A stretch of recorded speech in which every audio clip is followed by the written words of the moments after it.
Hi, I'm Stu Kagan, and welcome to Born Scrappy, the podcast for scrap metal exporters and traders. Join me in conversation with some of the most experienced traders and operators that have helped shape this incredible industry. In today's second episode, on the effect the new US administration will have on the recycling industry, we move from domestic changes to the expected global effect with Adam Schaffer. Adam is the AVP of International Trade and Global Affairs at ReMA. Adam has been at ReMA for just under 2 years, and prior to joining ReMA, he was the Director of Trade and Economic Policy at the American Steel and Iron Institute. In today's episode, we talk about expecting something similar, supply chain resilience, tariffs, and so much more. So let's jump into it with Adam.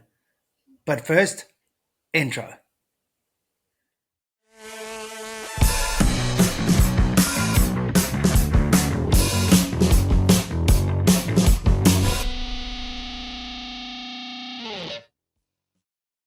Hi, Adam. Welcome to Born Scrappy. Thanks for joining us, mate. How you doing? Yeah, awesome. Thank you.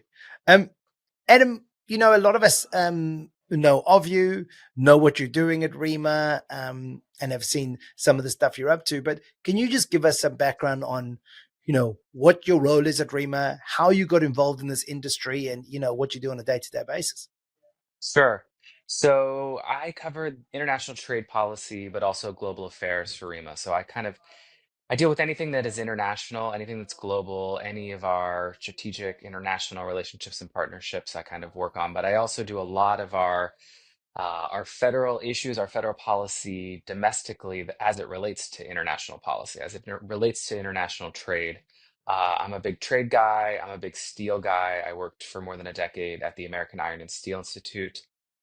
Prior to joining REMA about a year and a half ago, I was there working on their trade policies. So I've been kind of involved in trade policy for over 15 years now at this point, mostly for steel adjacent issues, recycling. So now getting more into the broader commodities that REMA represents. But I've been a metals guy, I've been a steel guy for quite a while, and so yeah, looking forward to this conversation. Yeah, that's awesome. And I'll say the same thing I said to Kristen earlier, which is from everybody in the industry, we want to thank you because we don't often get to thank you for what you're doing behind the scenes, but we know that you do play a big part in advocating for our industry. So firstly, thank you for everything REMA does and what you do specifically there as well. I'm going to jump straight into, I guess, the question on everybody's mind, which is the imposing tariffs.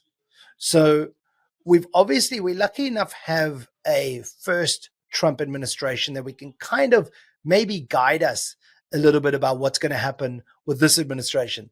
But what are your thoughts on the imposing tariffs and what sort of impact is this going to have on our industry? Sure. Yeah. So you're right. We are lucky in some regards to have had 4 years of President Trump already. So we can see a lot of the same people, a lot of the same acronyms, a lot of the same action, a lot of the same issues. Those are likely to come back in some way, shape, or form over the next 4 years. There were a lot of tariffs on very specific products last time. We saw steel and aluminum tariffs. We saw some solar tariffs. We saw other products where recycled materials are a major input of. So I would expect to see something similar, but also a lot broader, I think. I think what we've seen throughout the campaign and throughout the past few weeks, once President Trump was reelected a couple of weeks ago, I think we're looking at something economy wide, nationwide, trade wide. The proposals have been somewhere between a 10%, 10 and 20% tariff on imports from every country on every product, higher for those from China.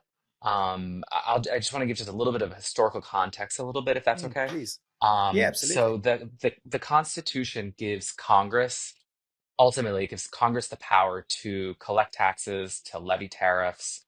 But Congress has actually chosen to delegate a lot of that authority to the executive branch over the years. There had been trade legislation every few years for the first like 100 20, 130 years of the US. That was a major way for the US government to fund the services and operations was through tariff policy. So we haven't seen that though in a while, since really the 1930s. So we're now looking at like 100 years. We really haven't seen such wide scale tariffs being proposed by the government. Um, so we're kind of in a little bit of a retro approach here. President Trump has really talked a lot about how tariffs really helped build the manufacturing base that our country was built on. And so, a lot of what people talk about is the authority that has been granted. So there's all sorts of trade laws that were passed over the last 30 or 40, 50 years, that granted the president the authority to investigate certain trade violations, national security reasons, anti-dumping, subsidization, all these sort of very nuanced tools for how the president can impose tariffs. But these significant tariff increases that President Trump is proposing within the first 100 days, I think it's going to look a lot different than what we saw during the first term. Now, there may be a lot of economists that think that this is going to be very inflationary. I think the president has used in the past, though, he's used tariff authority as a way to negotiate. He's used it as a bargaining chip. So what he's proposing versus what it actually will look like, those are two different things. I also think, though, he does call himself the tariff man, and he's still very close with several of his former trade advisors, Bob Lighthizer, who was the U.S. trade representative under Trump 1. Um, as of today, which I don't even know the date. What's today, November 18th? He's not announced any of his economic team yet. So we'll have to kind of see how that all plays out. But how it kind of broadly impacts our industry, we are generally a net exporter of recycled commodities to the global marketplace. It varies based on the commodity, but the direct impact of imposing import tariffs on recycled materials is not as significant as the potential for indirect impacts, which would mostly come in the form of retaliation by foreign governments. So we saw that a little bit back in 2018, 2019, when the steel and aluminum tariffs had been imposed. Countries, the EU, China, several other countries had imposed retaliatory measures against very specific products. So if blanket tariffs are imposed, there's a high likelihood that countries would choose to instead of just grin and bear it, they may choose to retaliate against US exports of various products. Now, you know, uh, I think maybe we're a little bit lucky in that recycled materials aren't necessarily finished manufactured goods.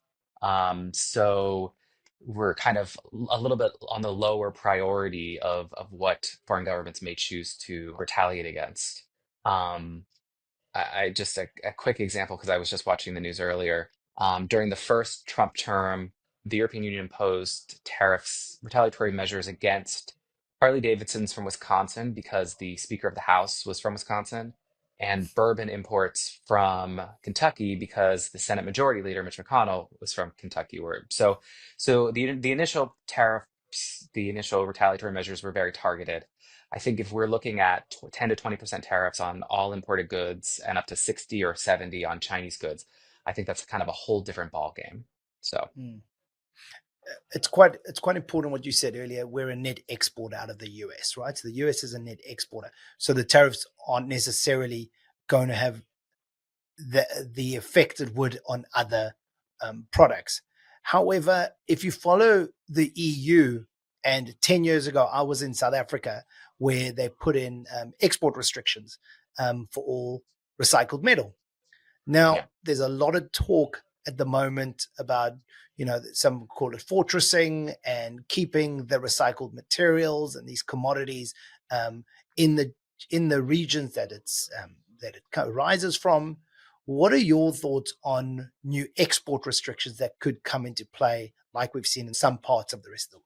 So, yeah, it's certainly a concern, and it's certainly a concern we've been following here at ReMA. We've long advocated for free trade, fair trade policies across the board, not just with our own government, but also we encourage all other, global recyclers to do the same with their own governments. I mean, I think that the export controls from the first Trump administration were primarily focused on limiting exports of high tech, sensitive military technologies, those types of equipment, particularly to China. They were more concerned with whether or not companies could compete with the U.S. manufacturing base on some of these products.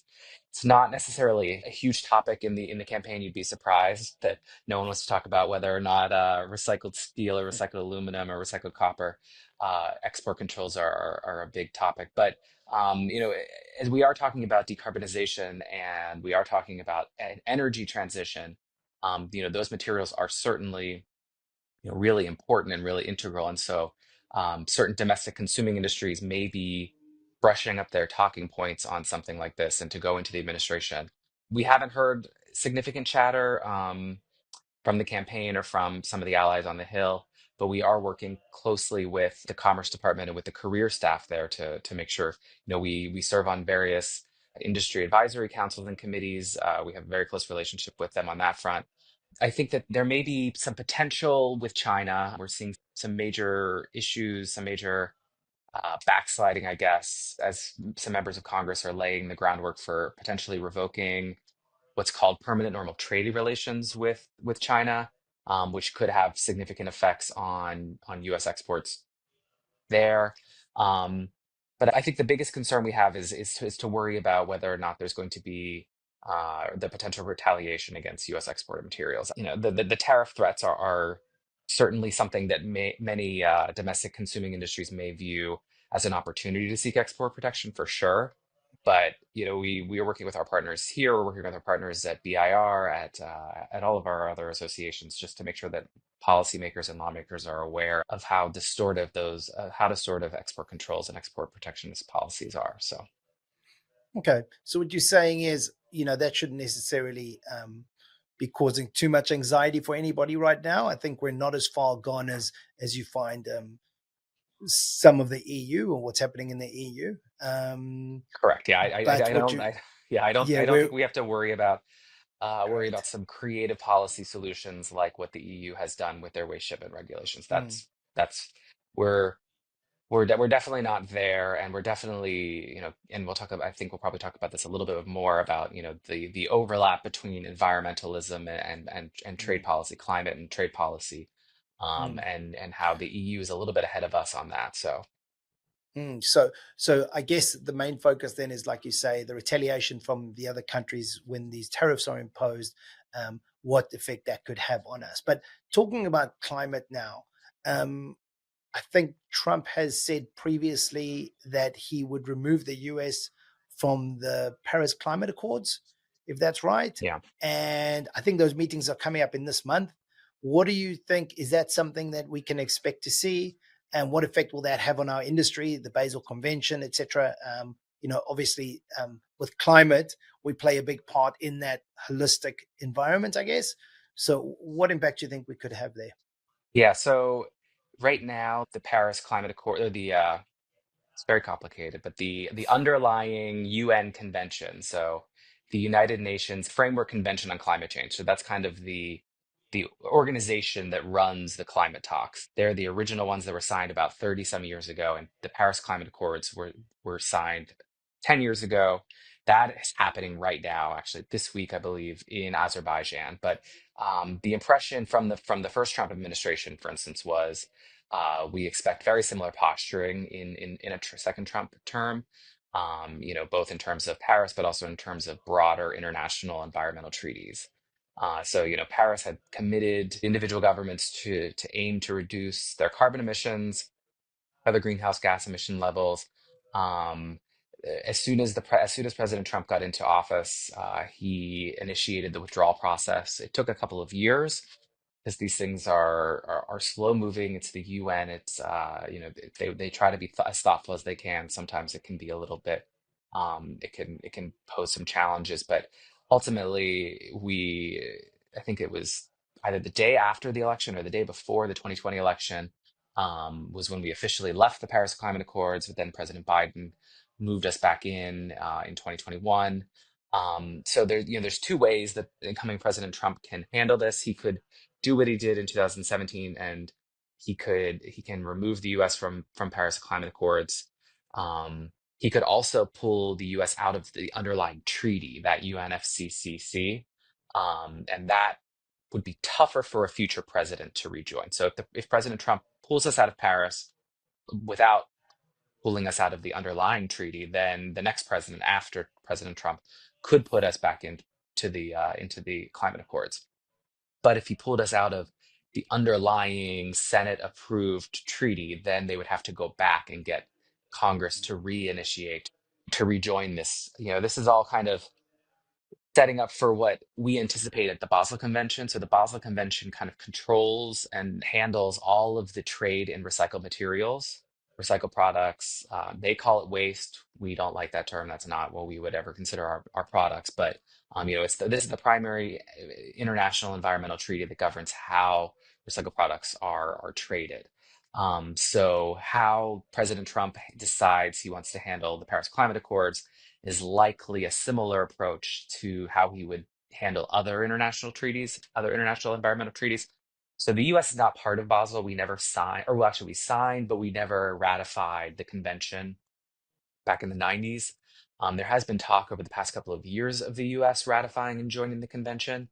The US is one of the only countries that is not currently in Basel Convention. So inevitably, even though we're not a party to it, since every other country is a party to it, we really have to kind of play by their rules, at least to some extent, but we don't have any say in those rules. So there had been some talk over the last 2 or 3 years about the US ratifying it. And so what ultimately would need to happen is Congress would need to pass implementing legislation. And so the chances of a new President Trump and his congressional allies in the House and Senate putting forth an international environmental treaty is, I think, almost non-existent. I mean, I don't ever want to say there's a 0% chance or a less than 0% chance, but I think that it's in the low single digits. I think. So, and then just if there's another thing that's happening really quickly is there's plastics treaty negotiations. Similar vein to what's happening. These are all, UN treaties. These are all international negotiations, discussions, and so how the president would handle Paris probably also is how he would handle plastics treaty negotiations. So the very Right. unlikely that whatever ultimately comes out of these negotiations, that the U.S. would be, a willing and engaged partner on. So Adam, you spoke earlier, about the retaliation effect that could happen. When it comes to our industry and with the election results in mind, what sort of impact do you expect it to have with the US relationships when it comes to supply chain? Can you yeah, speak more to that and how it could really affect our industry, or positive or yeah, negative? that's a good question. I mean, there's been so many discussions and talking points related to supply chains, especially since the pandemic. The past few years, we experienced significant disruptions and shortfalls in supply chains, and so governments, like-minded governments, allied governments, have all been trying to figure out the best way to shore up some of these supply chains. Critical minerals, critical materials. We talk a lot about this at BIR, for instance, and then decarbonization. There's just so many. It's all the buzzwords, really. They all kind of all circle together, and they all what they mean and how they interact is you know it really we are very important to everything that happens in terms of the manufacturing supply chain and decarbonization, but how governments interact on tariff policy and retaliation and whether they're willing to work with each other, that's going to directly impact supply chain resiliency and whether or not our members and our processors and our recyclers are able to kind of engage and participate in that. Because if the governments aren't really cooperating on certain high level trade policies, and if they're imposing tit for tat tariffs on XYZ products, and their trade people are constantly focused on those trade disruptions and whether or not some of these products are able to go tariff free, or what is it, a 20% tariff, is it a 30% tariff, what are the negotiations on this? They're not talking about supply chain resiliency. They're not talking about some of these important critical issues to decarbonization and to the energy transition. And so there's only so much bandwidth that they can be working on. And so a lot of it, as I said, it comes down to kind of whether or not the tariffs are going to directly be placed on recycled products. It's going to be kind of all these excess issues that kind of will ultimately have a potential adverse impact on Mm. trade or on whether or not, whether countries are able to continue to trade on these products. So And this won't only affect the US, right? I mean, obviously, we're talking about tit for tat. So I've got a lot of international listeners as well, who maybe the first half of this, they might get a bit bored where it's more about the local effect, but yeah. when now we're talking global. Um, how how do you recommend people stay informed in our industry? I mean, obviously, people are part of the associations, etc. There's so much up in the air right now, and there will be like this for the next few months, if not years. How can people stay up to date with what's going on? If you know, you should you should you let me know. No, I think there's so much coming at you, and it's kind of tough to figure out how to break through some of the noise. I do think that use the associations as a resource, not just your national association or your local or state. The international associations, there's all of the media that are focusing on these issues, but you know we're in a wait and see approach right now. We still have a couple of months until the president is inaugurated. Um, but during the 4 years, I will say during the 4 years when I was working in trade policy, in steel trade policy, from 2017 to 2021 during the first Trump term, it was the busiest I've ever been in my entire life. And I had people asking me how to get tariff exemptions for random products that I had never heard of, but no one had ever heard of steel or trade really before President Trump was elected. So, I think it's a unique opportunity to get before policymakers, to get before lawmakers, engage with your congressmen if you're in the US and your senators. At ReMA, we're having a congressional fly-in here in a few months. Get to know your local members of Congress because the stories of when you look at broad scale economic data, for instance, you don't see the two or three workers that may have been laid off because of something like this. That just kind of gets aggregated.